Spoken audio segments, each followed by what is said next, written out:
And we're back once again, only on its last call. Last call to the alcohol, only on the last call podcast.com. And well, join me here once again. Kevin Apollo is joining us as usual.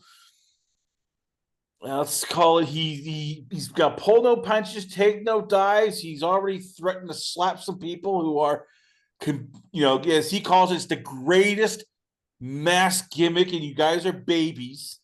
So let's start off here because we're usually give a long soliloquy about him, but we're short on time here because he's ready to start slapping people. So let's start here. It is the luchador that is close to his heart. That's right, El Americano. Sorry here. So people are upset. Like, this is just racist. It's racist, Kevin. And I can hear you going, "Oh my God, you people need to go back in time. This is pale. This is great. This is what heels are." So for the peanut gallery who are bitching, why is this a great gimmick? And is this something that, even though it's corny as hell, Chad Gable could turn into gold? Dude, let's just get the obvious part out of the way. People aren't upset about this. Spoiled, soft-brained, white liberals who have nothing better to do and with no life experience are upset. I was getting a kick out of watching every Latino on the planet go, "What is wrong with this?" The guy's wearing a lucha. This is classic wrestling. This is what wrestling is. This is what wrestling always has been since it changed. In the '40s over to the more entertainment-based spectacles side of the sport. I don't understand. I don't understand where the racism comes from, other than is this some kind of imaginary cultural appropriation? I guess. Well, but if that's the case, then what? So what's the cutoff? If you are a Latino male who was born in Ohio and then you decide to go put on a mask and wrestle in Mexico, well, what happens if that Latino's Puerto Rican? Is that cultural appropriation because he's American and not? It's just it's crybabies crying because they have nothing better to do, and the only joy in their life is being miserable and trying to make other people miserable. This shit is hysterical. It's a fun, dopey wrestling gimmick. This is something that you could see Kurt Angle doing in the early 2000s. And yes, it takes a special kind of talent to do comedic wrestling. And Chad Gable is that guy. You can give him anything, and he knows how to make it work. So I have a feeling that if they let this play out and just roll with it, this could be the thing that puts Chad Gable finally in that next tier, and gives him some breathing room to punch a little closer towards a main event level. This is his breakout moment, and people just need to shut the hell up and just enjoy the ride. Just learn how to have some fun again. Or are they upset because he's from the Gulf of America? Deal with it. Too bad. No one cares. No one actually cares. So before we go to Gable himself, let's address the obvious thing. Like, Rey Mysterio and Dragon Lee sort of know, like, Gable, you're full of crap. We know it's you in the mask. I mean, everybody, and it's not like, all of a sudden nobody, everybody's playing stupid. Oh, who is that masked wrestler? They know it's him. That's the whole beauty of it. It's like he's the one playing, just going, "Hey, I'm not about that." And yet, for everybody who's upset, like, Ray and Dragon, no, unfortunately, that's because they're Yeah. a babyface. They can't just run out and grab the mask and take it and pull it off from you.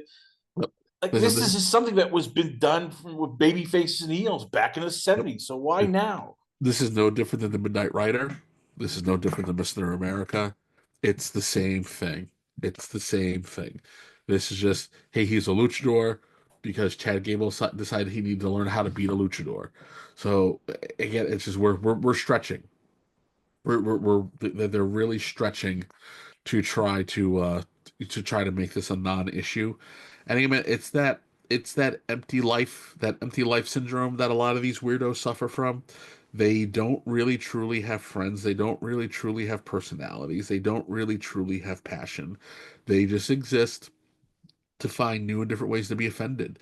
There was nothing offensive about this. And listen, it's not even like this is Vince's WWE, right? Where essentially it's a glorified publicly traded company, and one guy really still calls all the shots. So everything is derived off of his own personal taste, right? This is a publicly traded company. This is a global brand. They are not going to do anything that is remotely offensive to the masses. No one cares about, no one cares about the you can't make them happy weirdos. It's I don't I don't understand why people are even dignifying this lunacy, because it's lunacy. So how does this play out? Because and this is my soapbox, Chad Gable. He should have won the Intercontinental title over Sami Zayn. They didn't want. They said no. He should. I think he should have beaten Gunther because he was that much over as a babyface. And they keep going. Now we can't pull it yet. Now we can't do it yet. So is this the moment for the Waterloo moment where either if you're Chad Gable and they don't take the next level, you go to Triple H and go, what the F do I have to do? Do I have to kiss your ass? Do I have to sign a blood deal? Like, at what point does WB like have to go? All right, we can't keep dragging him along. We've given him every crap gimmick, and if we do it again, he might actually go postal on us. Well, listen, that might be it. But again, man, you got to listen to the people. He it's he's getting he's getting one. They were smart to do this overseas. They were smart to do this overseas. If they had done this in the States, especially if this had debuted in the Garden, he probably would have been cheered, right? He probably would have been cheered, and that's not what they wanted. They needed a couple weeks of him being booed so that when they come back home, the American audience is more comfortable with booing him. But this is something that will eventually end with him being cheered. He's gonna, well, they already did it. He already pulled Dragon Lee's mask off. It's gonna come down to, him versus Ray, probably, some crazy stipulation. And heels are born to lose. So, and Ray's not losing that mask because it prints merchandise money. So he'll probably wind up losing to Ray, but as a result, it'll kick him into a next level, and it's off to the races. You know, the like I said, I've said it before, the WWE is in a rare place where they are suffering from an embarrassment of riches. There are a lot of people right now who who who should be title holders, and it's going to be hard to get that all in. And you don't want to be like AEW where you're adding a new belt every 57 seconds, to appease some egos. The But I do think that ultimately this ends up with him winning a singles title. They're going to make a big deal out of it, when he finally goes on that run. And it's again, I say this. Let's just see how it plays out. WWE isn't it is the kind of shit to get off the pot moment for them, for the creative team, not for him. He has taken everything they've given him, and he's turned it into gold somehow. From Shorty G. Oh, and here's the other thing, right? Isn't his I haven't been. Isn't he isn't Chad Gable biracial? So like, how is this racist? I just I don't want to have to keep going back to it, but it's the stupidest goddamn thing I've seen come out of the pitiful IWC in a really long time. Like this is pitiful nonsense. These people should be laughed at. These people should be laughed at.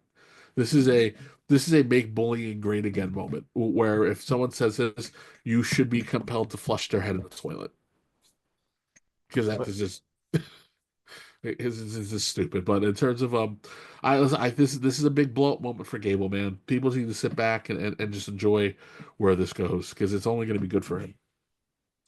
well, speaking of two long moments and people going losing their minds, once again, Cena and Cody Rhodes had another promo in England, and unfortunately, people are upset. And I blame this also on the Steve Richards, the Eric Bischoffs, because they should know better. Like, how much do you want to just accept? This is part of the plan. John Cena's not doing bumps. You get him for maybe one match every 2 months if you're lucky.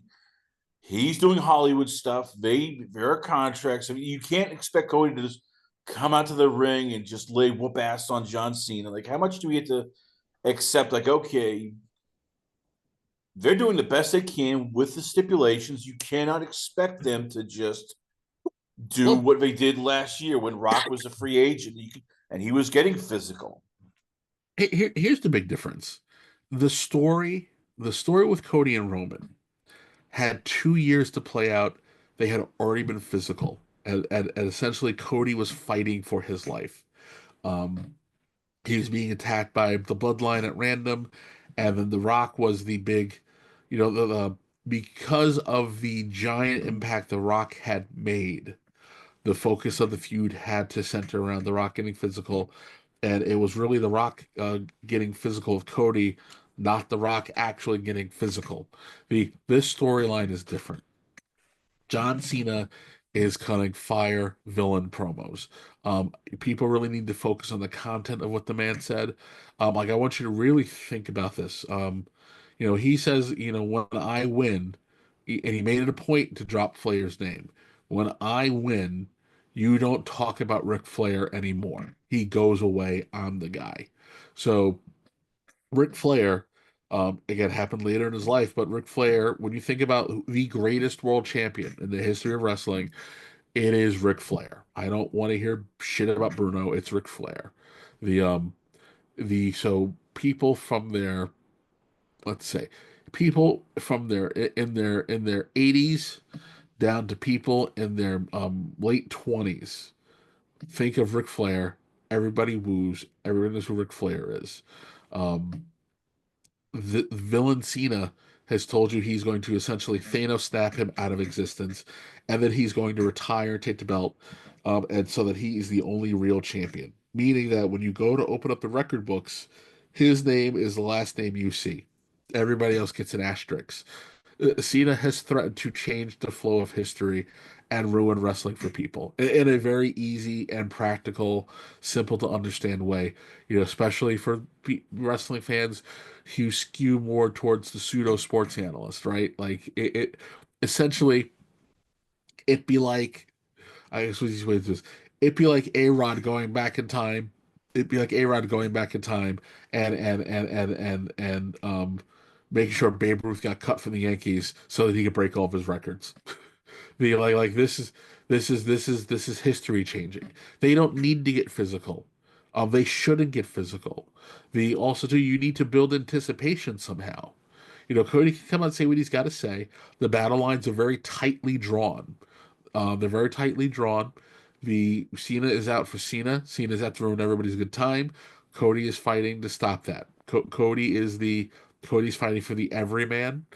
Cena has very much so embraced being an elitist. He's telling it. He's gaslighting everybody to tell them why they're wrong. He's revealing that he's manipulating you the entire time. It's a nasty breakup. The but there's no reason for them to get physical. The if you save it as close to WrestleMania as you can get, it means more when they finally lock up. Again, I go think about Sabu Taz. Sabu Taz. Who else? Who didn't really touch? Sting didn't really get his hands on Hogan, right? He got his hands on the rest of the NWO. So it's like you got to go back and kind of look at it for what it is. This is long form storytelling. It's methodical storytelling, and there is no reason to there's no reason to do otherwise. The tickets are kind of moving now. There's the anticipation for the show is building. Let this storyline play out the way the storylines play, especially too. Jay and Gunther are getting physical and being physical, so you have two world titles. You have to differentiate these storylines. They've done a great job of telling two very different stories, but if you have both storylines where all the all the actors are getting physical, there's nothing that's separating them. So people have to learn how to be patient, stop bitching, and just enjoy the freaking show. How much is it because we were spoiled last year? So Yeah. everybody thought, oh, this is going to be like fireworks. We're going to see this. And do Cena and Cody suffer because it's like, hey, we had 10 years of say Russell Wilson, Seattle. We got a Super Bowl. We got all this, the Legion of Boom, and now it's Geno Smith, and it's still nice, but it's not what it was. Is that sort of the problem that these two are facing? It's not last year, which was that rare once in every 15 years of WrestleManias. Yeah, I think a little bit. Again, it's you got to remember that Cody Roman story got told over the course of 2 years. This is a very different story. It's a very different story. The stakes are very different. The it's personal, but in a very different way. So it's you can't tell all the stories the same, or else it just they just become things that kind of blob together because it's just an amorphous standard wrestling bullshit that no one remembers. Listen, you want to see two characters get physical and not remember it, then go to your local indie show. And and be satisfied. These guys are making TV. It's let them tell the TV story. Well, speaking of stories, this story is now picking up waves. Saraya, formerly of AEW, because she's now said, "Hey, I'm giving my notice. I'm planning to leave." There's now talk of going back to WWE. So let's start out here with the art of the FKA, the artist formerly known as Paige. How did AEW screw this up? When she first came, she was hot. It was her. It was Tony Storm. It was Ruby Riott. They were this unholy trio. It was a pretty hot thing, and they just f this up. Like you couldn't imagine. Like, how do you f up toast? As I like to say, like, how do you do it? So how did they screw this up so badly? I mean, Tony dropped the ball from day one. They had to go out there and cut that promo. This is my house, and then she put the she smeared the poop on the on the sandwich by going, and I have a boss who listens to me. And it's like, what are you doing? We all know, like the smarter fans all know what her story was. They're very much so keenly aware that the WWE took care of her. She got listen, and rightfully so, and rightfully so. She was one of Dusty's kids, and I've been told that Dusty was very protective of, especially of the girls, because frankly, you had a lot of young kids living by themselves for the first time. They got down to NXT. A lot of these guys were all living in they all were living in apartment complexes. Most of them had been living by themselves for the first time. A lot of them bunked together, but some of them were by themselves. The So now you're removed from your family. Generally, most of the time, you're thousands of miles away, and you're living a rock and roll lifestyle. They were very careful about making sure these kids didn't flame out and burn out. And versus how the world was, in the 80s and the 90s and early 2000s, where, yeah, you would have gotten signed and they would have left you to your druthers. And, if you wound up almost drowning in a puddle, well, they would have given you three strikes and you would have been out. It's a very different mindset. The This kid got all the TV time, all the attention. They went to bat, for her against Vince because Vince didn't understand it. People clearly really liked her. She had her struggles, and then she had a very sudden and unfortunate end, to her in-ring career. But then they tried to make it work by making her a GM. I get it. She was frustrated because she felt like she had more to give, but their doctors are actually are actually doctors with integrity, and they want to be very careful because they don't want to be responsible for permanent injury or death. And she, she did what was her right. She chose to go elsewhere. The so the line about having a boss who actually listens to me, it rubbed a lot of people the wrong way. She came in, she declares that AEW is her house, and that rubbed AEW fans the wrong way. So it was only by sheer luck that they managed to stumble into, well, we got to make her heel, right? Because this babyface shit isn't going to work. The end. by virtue of having two other girls who washed out of the WWE, or well, I shouldn't say washed out, but who left WWE, put them together, and it gave her a quasi storyline that made things at least a little interesting for a little while. But then again, they do what AEW does. They don't actually tell the story. They give here's the premise, and then they walk away from it. But she tried. Again, people listen. She's very likable. You want to root for her. She's a pretty girl. A pretty girl. Looks different than than the typical pretty girls on there. So she stands out. And if you know her story, you want to root for her. So the fact that Tony couldn't do business and grow some business with her just you just is just a stark reminder of how much of an incompetent neophyte the dude is. So listen, if she's gone back to WWE, good for her. Because the one thing we know is that WWE fans love it when someone who's been gone comes back. They're very receptive. They treat you very well. They're very happy. It's old home week. So if she can wrestle, hey, great. Let it give her one more run and let her go off right off into the sunset. If she can't, well, then I'm sure they'll find something for her to do. At the end of the day, think about it like this: if she never left, she probably would be the GM of NXT, and not Ava. Again, I don't know. I only really see an upside for her going back. Anything else about AEW is the same bullshit we gotta say about AEW.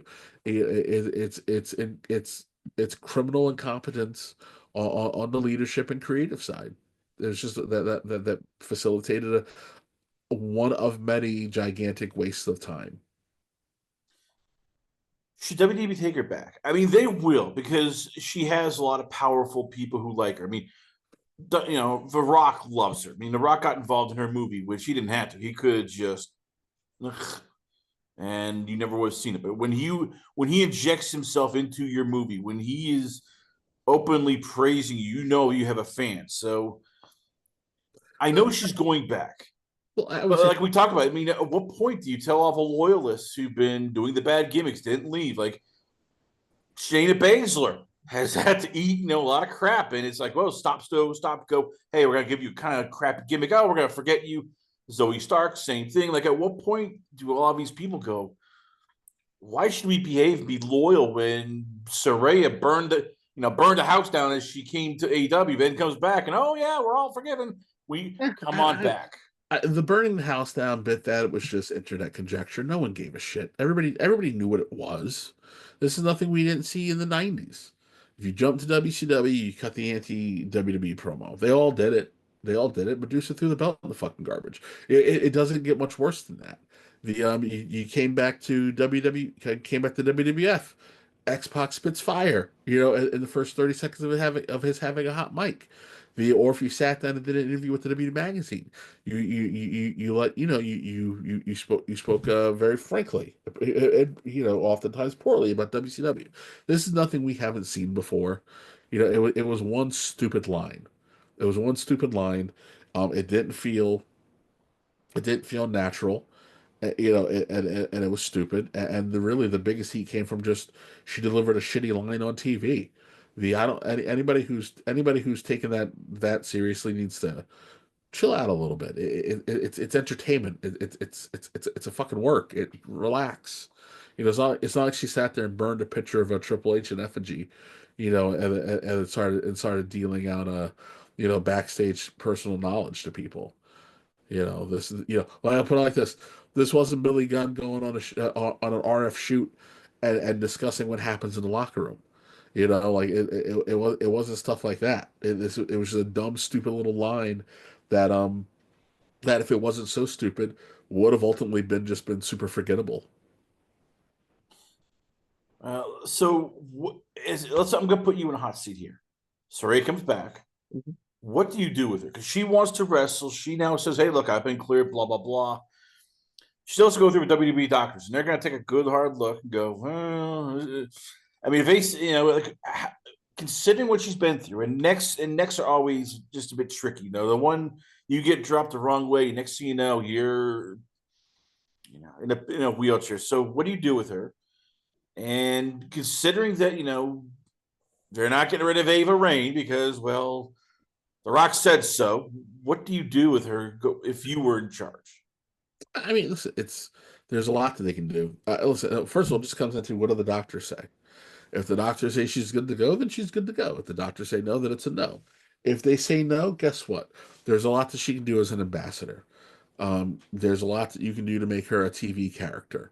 You know what? Yeah, fine. You throw it with Shayna Baszler and Zoe Stark, because she is still a hell of a promo, and she probably would fit better with them anyway. Or you send her down to NXT, and you let her, you let her talk some of these girls up who are who are on the cusp of being ready to come up, just to kind of change the vibe down there. There's no such thing, uh, or here's a better way to put it. It's never a bad thing to add actual talent to a production. There's again, she has her fan base. Um, if she's not wrestling, then she can pop in and out for things where it won't totally destroy continuity. And again, you can put her with people who may need that little extra help to get over the hump. Or you have her do freaking commentary with Big E. Again, there's a lot to do. Hell, she wasn't even that bad. She wasn't even that bad on commentary. So again, there's a lot you can do with her. It's again, they're this is a big. It's a the good thing about the WWE is that they are a really big machine that has a lot of cogs. So if you want to be there, they can find something for you to do. It's just a matter of, are you now mature enough to accept the reality of your situation and make it work? Well, speaking of a lot of babies and everything and feelings, Gail Kim has been let go from TNA.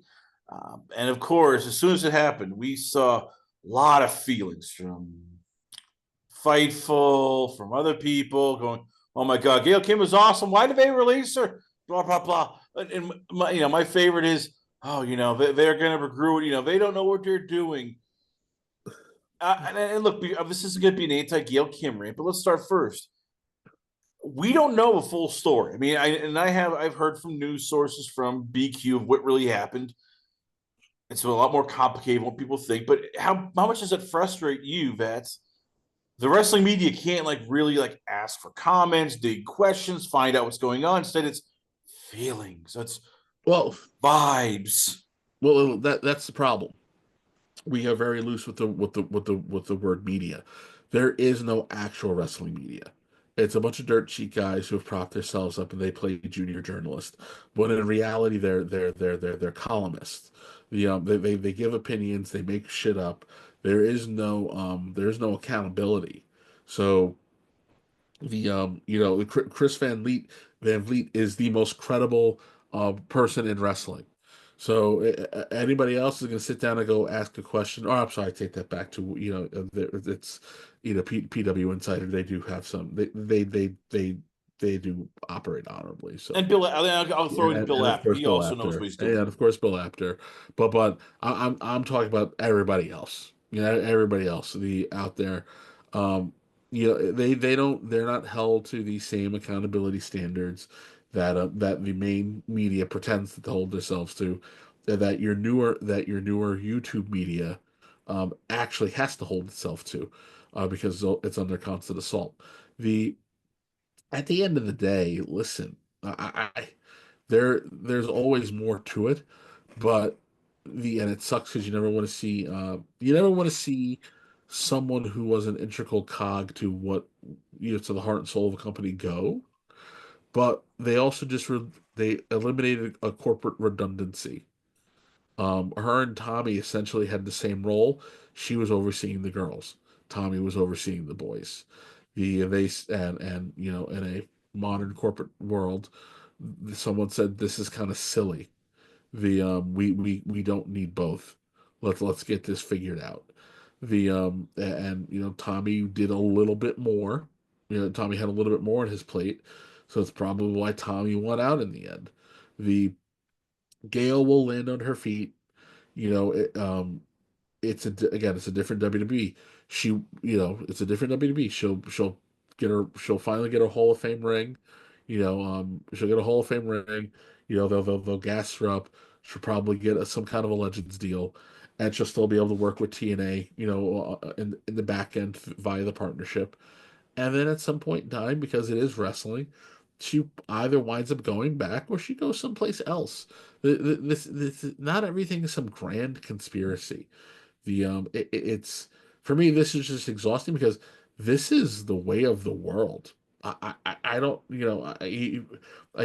sometimes I do have to remind myself that when you're especially on X, that a lot of that wrestling community is still very young. Most of them probably have not had real jobs yet, but I've worked for publicly traded companies. I've worked for small private companies, medium sized ones. But when you're dealing with a larger company, they have fiduciary responsibilities. They have to control their expenses, and a lot of the times that means streamlining the management structure. They clearly needed to flatten that structure out, and hard choices got made. It's just hard choices got made. It is what it is. And this happens often. And unfortunately, it always seems like it's the person that everybody loves is always the person who gets let go. Or at least that's just how it feels. So but she'll be fine. Man. She'll be fine. She's a grade A performer. She's highly loved and regarded. You'd be a fool to not want to seize an opportunity to bring her in, or have her come in as a consultant. Somehow, some way. So like I said, she'll be fine. She'll be fine. This is just the suffering the slings and arrows of working in a corporate environment. Here's my criticism with Gail running the Knockouts division, and I was thinking about this because it's been on my mind. I one of the people said I think she should have gone quicker because yes, she has a good eye for talent in terms of what she wants. Yes, she has high demands of who she wants to bring in.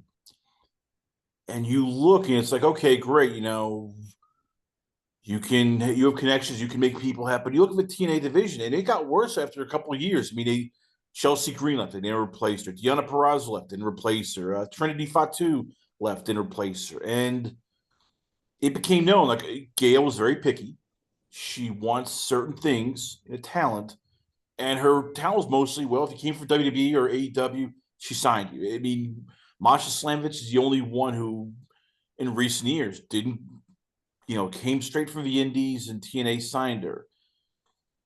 You have a promotion. We talked about that a lot. Like you unfortunately don't have this big budget where you can go and start just going, all right, I'm gonna sign this WWE person, this WWE person. Like if you were Gail, somebody going forward, TNA, and anybody who's not WWE, how big is it to go?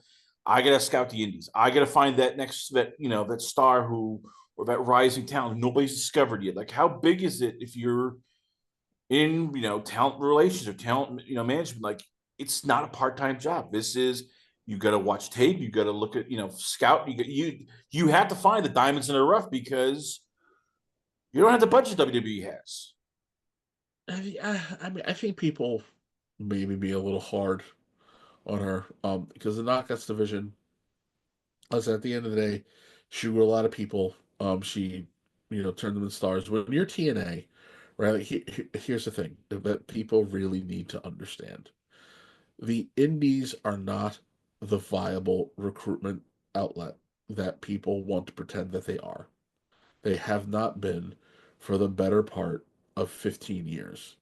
There are some spots where you can go where hey, if the people coming from here are of a different caliber, but the mindset, especially as you get more Gen Z in there, the mindset of the average indie worker is very different. So yes, um, if you told me that my job was to go sift through um pounds and pounds and pounds and pounds and pounds and pounds of manure in hopes of finding a diamond, or I could go look over here and say, hey, there's a they still need some work. They still need some work, but we've got a couple of nice gems over here that if you buff them up and build them up, they'll still be of really high value. I'm gonna go work with the jewels who got cast aside and not go playing the shit. That's just the long and the short of it. That's just the long and the short of it.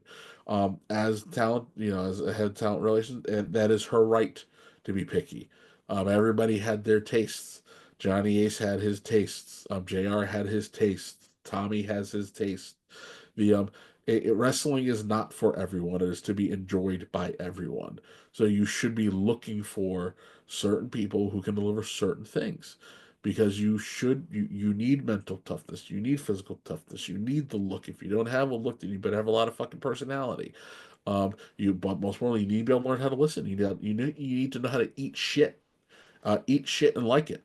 You need to have enough of an ego that you're confident in yourself, but not so much of an ego that you derail everything or that you're a little crybaby every 5 minutes. You've got to also be able to function as an adult and and understand how to do business. The what was the thing that helped Masha? Masha was a certified athlete, right? She came from an athletic pedigree. She wasn't some nerd who decided they wanted to go learn how to wrestle. And that's the other thing that a lot of folks in these don't want to understand. I think I've said it on here before. You gotta look at the indies like the end of the first Doctor Strange movie. You know what's his name when Baramoto shows up and kills Benjamin Bratt. He says there's too many wizards. There's too many wrestlers, not enough workers. Gail was out there looking for workers. She took she took Jordan Grace, she took a lot of people and she turned them into something and got them ready to go to the WWE. And let's be honest, if you are in TNA, if you're in TNA, unless your goal was to be in TNA, and be a TNA guy forever, um, you were going to TNA because really you were working on getting yourself up to another level eventually. And under Gail's guidance, she got a lot of those girls ready to go do other stuff. The Like I'm looking at NWA, and maybe it's different because Jazz is a lot more. Jazz to me strikes me as somebody who understands. Okay, look, not everybody's going to be the blonde hair, blue eyes, the perfect athlete. I'm going to find people, and NWA has a good little roster of the Page sisters, La Rosa Negra, Natalia Markova, Tiffany Davis. You look at it, it's like they found them out of nowhere. So I guess that's the criticism I have of Gail. Like, okay, great, you can find people who went to the WWE system because they're in the Rolodex. Like, you can't keep relying, especially now that W's not just cutting people left and right. Like, what happens when it takes more work to go? Okay, well, I got to start finding somebody who, hey, they have it's the raw, as you said, it's the raw hunk of gold. I got to just mold, shape, create, and I got to give it more time because if you get a Trinity Fatu, she's there for a short term before she goes back to WWE within 6 months. Mhm. But what did Trinity do? Trinity gave extra credibility and validity to that roster. It's and TNA NWA is not TNA. They're just not. They NWA is a glorified indie. NWA is an indie that is owned by a guy who has lots of cash. But at the end of the day, they don't. Their show plays on X. Nobody knows about it, and the show it repeats on YouTube, and nobody knows about it because Billy made a horrible mistake when everybody was when all the goodwill was there and the show was playing on YouTube. Instead of just letting the content stay on YouTube for free and finding a way to work around the pandemic, he pulled it off and threw it behind a paywall. And everyone said, "Ah, fuck it. It's just I don't care." And NWA has not recovered from that mistake. So that said, they're in a radically different spot. They don't have the resources. They don't have the resources to go out there and go try to recruit someone who got cut from NXT, someone who got dropped from the main roster, someone who got dropped from AEW. They have to work more street level and grab upper tier indie folks. The And listen to, these people are still sending their tapes in. The tapes are getting evaluated, but it turns into, are they ready for what I need right now? Because Gail's job was also to fill the spots and meet the needs that she had to meet right now. You can say the same thing about the men's roster. The a lot of that roster got built by Scott D'Amore, and guess what? They were coming through. You had to be at a certain level and you had to meet a certain criteria to get through the door. Or you had to know someone in a really high spot to get through the door. Just like I went, we got Brian Myers. A lot of those kids were coming through, Create a Pro, Wrestle Pro. The, it's not, this is, we cannot try to do revisionist history and act like Melanie Melanie indie worker is like, I'm gonna send in my tape, I've got big dreams, and guess what, she's got a fupa, she's got a fucking bull ring sticking through her nose, and she's doing sloppy hip tosses, but she's got a lot of spunk, and Gail Kim's ignoring her because a busty blue-eyed blonde walked through. That's just not what's happening. They don't have the time to spend on some indie kid who needs more reps and needs to be in a better position. That's not the kind of show they were putting on. You needed to be here, not here, or here. So you need to be here or higher. If you're here or higher, then you need to be willing to work for what they're going to pay you. That's we can. Yeah, I'm not really buying that because I think people aren't being realistic about what that job really was, what that job needed to do, and the speed and efficiency that she needed to move at it. The Knockouts division continued to shine, and continued to be a standard bearer. Just the reality of it is the NXT the NXT female roster, the NXT female roster is just that dominant. It's just that good. It is the best female roster on the effing planet. But the Knockouts division is still up there. They have a lot of really capable girls, girls who did very different things. Very different looks, very different things, present themselves very different ways, and based off of what was TNA's limited production budget.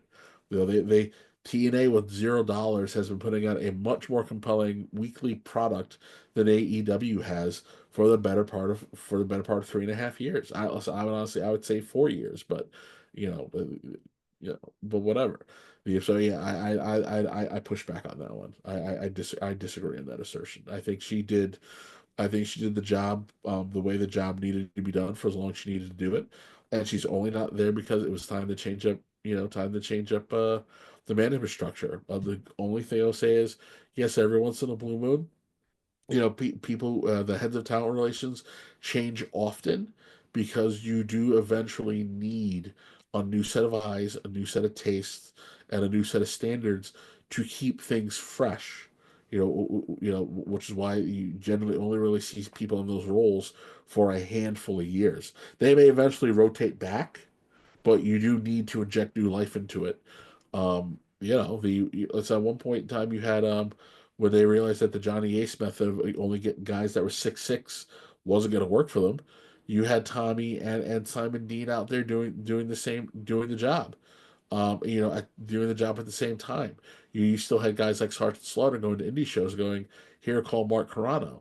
So there's a wider net that actually gets cast than people are actually aware of. At the end of the day, it always comes down to this. It is up to the individual performer to be able to meet the needs, the standards, and wishes of the place that they're trying to apply to. If you don't, you dust off, you learn, and you figure out how to get through the door. If you can't handle that, then you shouldn't be doing this. We'll agree to disagree, but I know you're pressed for time, so let's talk the final segment. It's not boxing per se, but it ties into. I mean, it's not wrestling per se, but ties into it. George Foreman passed away, age 76, March 21st, and If you've listened to my show, Manny Montreal did a great soliloquy. We explained about what's going on with that.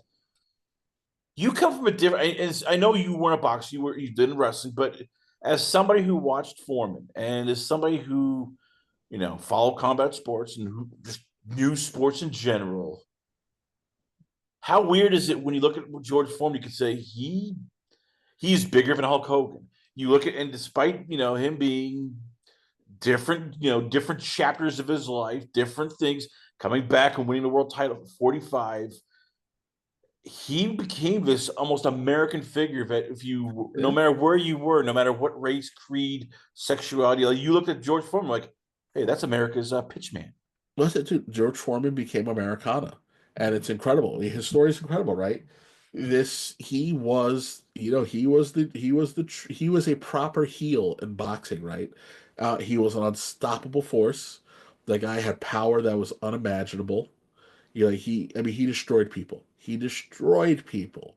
The and then he makes some life changes, leaves boxing, and then makes a comeback years later. I think when he made that comeback in the 90s, what was I think it was like 11 or 12. When he fought Evander Holyfield.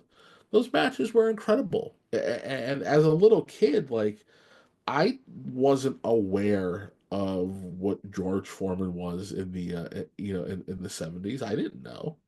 I didn't know I didn't know anything past Sugar Ray Leonard. Just because my dad liked boxing. He get the major pay-per-views, but it wasn't like there weren't any boxers in the family, so I wasn't getting a massive history lesson. You know, but then George Foreman makes his comeback, and he captivates the world. He captivates the world when you see this older man, and which is crazy because he was only in his 40s, right? the you see that you see this 40 something out here going toe to toe with one of the toughest men on the planet, and he beats him. And the crazy thing about George Foreman, right, is that he's this big lumbering tank, but he wasn't fast. He was just powerful. So you're watching these fighters not really know how to deal with him because the guy was so damn slow. It was almost impossible to time his punches. And then when he made contact, he damn near took your head off that late in life. The so where most guys are lamenting the loss of their power, George Foreman still had it, which tells you just how powerful he was when he was in his freaking 20s. The and then he goes on from that, and then he gets a sitcom, then he gets the Foreman Grill, and then he starts selling everything. And again, and the guy had the perfect, warm, and inviting smile, and was just a nice family man, and it was it was fun, it was warm, he was fun, he was warm, he was comfortable, man, and that's it's he became he just became America's America's fun uncle, the and again in turn turned himself into Americana with just tremendous story. So he did something that very few athletes are able to do. They became famous. They became famous. They became cultural icons outside of their sport. They transcended the because the later half of his life, everybody knew who George Foreman was, but again, if you were under a certain age, you didn't know George Foreman from boxing. You knew George Foreman from from the George Foreman Grill. You knew if all from all the infomercials and the Home Shopping Network and all that stuff. The yeah, so it's it's sad, it's sad when you see when you see a legend pass, but he has a hell of a story. It's very inspirational, and it just goes to show, man, that that there's people who people who dedicate their lives to attaining excellence, that generally you will find that those people are great at a lot at a great many a thing. And you live your life a certain way, people would reciprocate. This is a guy who embodied one for me, the biggest villain in his sport, and just lived his life a certain way and became the embodiment of positivity, and fun. And it's again, like I said, a hell of a story, man. A hell of a story, hell of an athlete, a hell of a legend, and he's going to be missed by a lot of people. The final point is, I guess, I mean, I still remember his win against Michael Moore, the 10th round victory. He kept, and his mantra was 40 is not a death sentence. There is life after 45. And I think about it because you look at the WWE roster and it's a lot of older guys. Yeah. It used to be in pro wrestling. All right, you're 40. You're at the pasture now. You're too old. Yep. And should he get credit for that? For more fighters in their 40s going, hey, look, if Foreman can do it, we can do it. And even promoters going, hey, just because they're 38, 39, they still got gas in the tank. Like, how much is he sort of the proof of like, yeah, if you even if you're 35, 38, 40, you can still keep going as long as you can go. And it's now like the norm. And when you look at AEW, WWE, UFC, like as long as you can go, they don't care if you're old. Yeah, like I said, age, 40s is not a death sentence. And we've talked about this before. Modern training, modern fitness, modern nutrition knowledge, it has put elite athletes in a very different position. Listen, boxing is a little different, right? Boxing and MMA, it's a little different because the human body can only take but a pounding for but so long, before you start before there start being consequences, right? But when you look at the wrestlers, right, as long as it just depends on the mindset, right? If you're an amateur wrestler, Roman Greco, are you the guy who is a good soldier, right? Are you still going and rolling around, doing the junior high school drills? Are you doing the 4 billion squats and push-ups, all that other bullshit? Or are you the guy who's like, I still got it. Again, it's like, yeah, it's just modern training regimens. Take care of your body as long as listen, we gotta be real. Guys in the 80s and 90s, they flamed out in their 40s. One, because the wrestling schedule was a little different, right? Like these guys were wrestling, effing, 500 times a year. That will kill you. But they were also pilled up, coked up, boozed up, and they were on every roid imaginable. Every roid imaginable. At the end of the day, if Lyle Lozado doesn't die, one of these guys was going to die somehow. It's well, again, I use Billy Graham as superstar Billy Graham as an example. You're abusing everything under the sun without going to see a doctor, and there are physical consequences. Now guys are a lot smarter. They're going to medical professionals. They're taking the time to be smart. And because of that, you're extending your life. Man, look at Jeff Jarrett. That Jeff Jarrett can still go. Well, the guy has, in reality, other than the fact that he's starting to look a little older, that's a guy who could probably give you that's a guy who could probably give you at least a 2 year of full time run, if he was someplace other than AEW. Look at Goldberg. Goldberg came back later and still had a lot of power. Yes, I would say for men, the thicker we can keep our legs, the more viable we are. Goldberg only started slow because he hit that spot in his life where he's just a bit too old to keep the thighs as thick as they are. So he started to lose a little bit, but outside of that, the guy still looks like a tank, and it's still believable that he can go out there and have a 3 minute match. It really just comes to taking care of your body and understanding the mechanics and the technique of your individual sport. And also it comes down to the individual. Not everybody's going to be a specimen, when they hit 48. But if you are one of those people, fuck it. You do you until you can't do it anymore. There you have it, ladies and gentlemen. Once again, we always love having him on the show because he pulls no punches, he takes no dives, and he's not afraid to start slapping people if they get out of line. The IWC. I give you once again the man, the myth, and the largest natural arms in the world. Natural. Scott Steiner, please don't come out to me. I'm just saying they're a little bit enhanced. I give you, it's Kevin Apollo. So, Kevin, once again, where can fans check you out at? Where is the Twitter, the X, the Yeah, Instagram? Where is the wrestling website? And can you start giving us some more teases? What's coming up here in April for your show? well, so I moved it to May. There's just a lot kind of going on, but I'm working on some cool stuff. I'm working on some really cool stuff. We're gonna run really straight through until Christmas, and I'm gonna sneak a couple mall shows in there. July and August is gonna be really busy for me. I think we're probably wind up doing like 3 shows in July and 3 shows in August, which is not easy when when you're an indie who without a school. We're gonna do a lot of fun stuff. So I'm not ready to drop that stuff just yet, but I think we're gonna update the website, with some little teaser things, drop a couple new logos.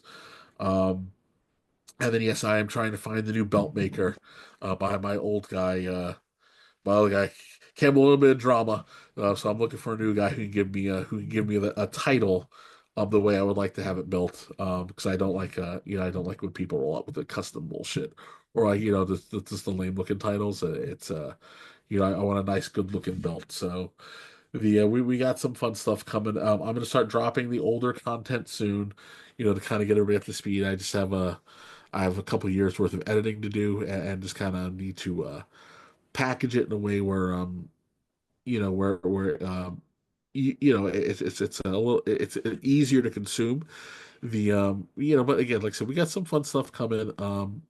Tommy Dreamer, Crowbar, a couple of the guys will be around. We're going to bring in some new talent. Some kids who trained with Offa Junior are going to be popping in, and of course, Bull James will be popping up too. And then Outlaw is always. Outlaw had that homicide retirement show went extremely well. I don't know if anybody saw the pictures, but it was really nice. It was a really nice close of that chapter. But like I said, we got some fun stuff coming. So just be patient with me. I'll we'll it's I'll give me another couple weeks. I'll have a really hard date for a full relaunch for everything soon. Well, there you have it, ladies and gentlemen. Once again, it's Kevin Apollo. Always an honor and a pleasure to have you on the show. We come back. A lot more going on here. Only on it is Last Call. Last Call of the Alcohol. Only on the Last Call YouTube channel.